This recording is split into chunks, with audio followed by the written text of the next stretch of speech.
vice chair of the external reference group for the strategy, chair being Mark Lever. Yeah. And I'm on the autistic spectrum, as I guess everyone knows.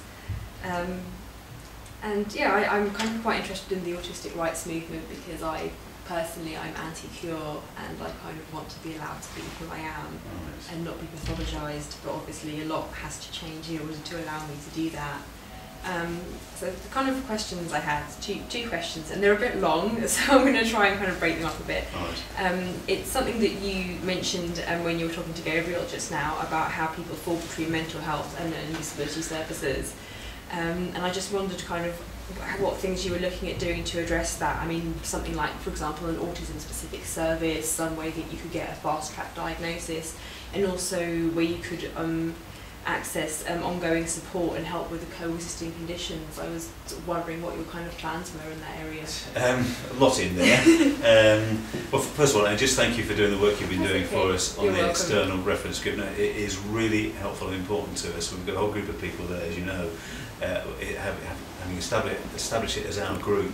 The group, I'm going to be seeing them soon, really helped us to shape the consultation strategy and indeed have come up with plenty of ideas as to the way forward, and all of those ideas from the group and the way you shape the strategy will all go into the consultation process, and I want to hear as many people's views and experiences as possible, and the sheer range of people with on autistic spectrum conditions as I'm seeing today, and how do we respond to that, I think is really important. And as you're saying, you fall between mental health and disability services, and that's why issuing commissioning guidance to those local commissioners in health authorities or PCTs and in local authorities is really important, because I don't think enough people who commission services, pay for services at a local level, actually understand what autism is and how it is part of the spectrum. It includes Asperger's and so on. If people don't know that, how can they possibly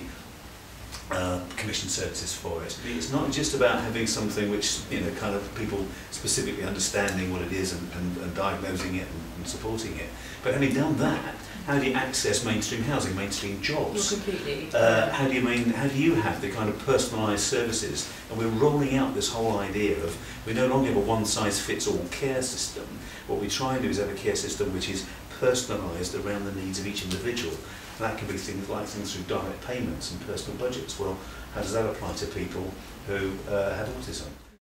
I don't know how much, do you know much about autistic rights movements? I know about it. I wouldn't say I'm an expert, no. Okay. But I know about it. So the kind of idea is that we sort of, we just kind of want to be accepted for who we are as part of natural diversity. And that's not saying that, we don't want support. Some of us have support needs, some greater than others, and we should have that.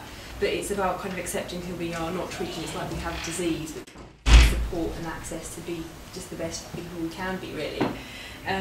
So I just wanted to know, with regards to the strategy, what's going to be done to make sure that the kind of autistic rights, autistic pride, anti-cure things are included, because there are a lot of strong organisations out there that have the pro-cure and to talk about causes which are quite controversial. What's going to be done to make sure that those of us have on the autistic pride movement have a fair voice?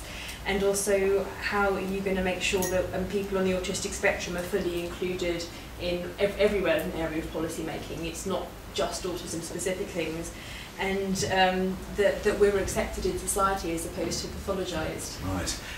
Another range of questions. Yeah. First of all, on the core sort of debates that are going on at the moment, it is a debate that's going on at the moment, and that's why I wanted the widest possible debate involving people from all aspects who have got a view, or somebody with autism, somebody who cares for somebody with autism, organisations that work with people with autism, to make sure that we had the fullest possible debate, not just a narrow debate here in Parliament, as it were, but a debate that involved the whole community out there about these views. I have to say, not only are there those views and arguments going on within autism, I mean, people who are outside, the ordinary people in the community, don't know any of these issues. We've got to get the debate very wide and build up support and consensus where we can.